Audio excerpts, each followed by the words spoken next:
दोस्तों, भोजपुरी से अश्लीलता मिटाने की ताकत रखने वाले मगहिया जवान समर और गौतम हो गए हैं गिरफ्तार। पुलिस ने उनको पकड़ लिया। खेसारी लाल यादव के टीम के लोग बोल रहे हैं कि हमने गिरफ्तार करवा दिया। किसने गिरफ्तार करवा दिया? खेसारी लाल यादव के टीम के लोगों ने। अगर ये बात सच है कि खेसारी लाल यादव या खेसारी लाल यादव के टीम के लोगों ने मगहिया जवान को गिरफ्तार करवाया है, पुलिस से पकड़वाया है और वो ये बात बोल रहे हैं, तो वो अपने जगह पे सही है।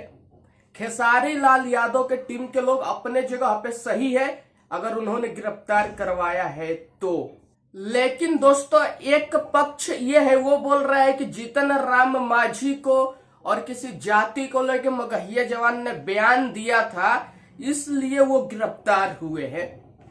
समझ गए आप?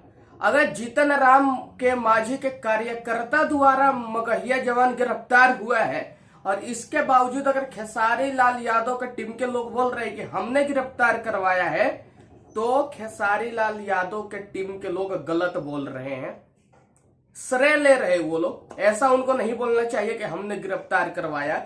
गिरफ्तार किसी और रीजन से हो गए मगहिया जवान, आप बोल रहे नहीं हमने ही गिरफ्तार करवा दिया, तो गलत है। अगर खेसारी लाल यादव के टीम के लोगों ने गिरफ्तार करवाया है और बोल रहे हैं कि हमने गिरफ्तार करवाया है, तो भैया आप लोग ठीक हो, करवाए हो तो आप लोग बोलोगे। लेकिन दूसरा कोई करवाया है अगर और आप लोग बोल रहे हो कि नहीं हमने करवा दिया, तो आप लोग गलत हो। जय हिंद, जय भारत।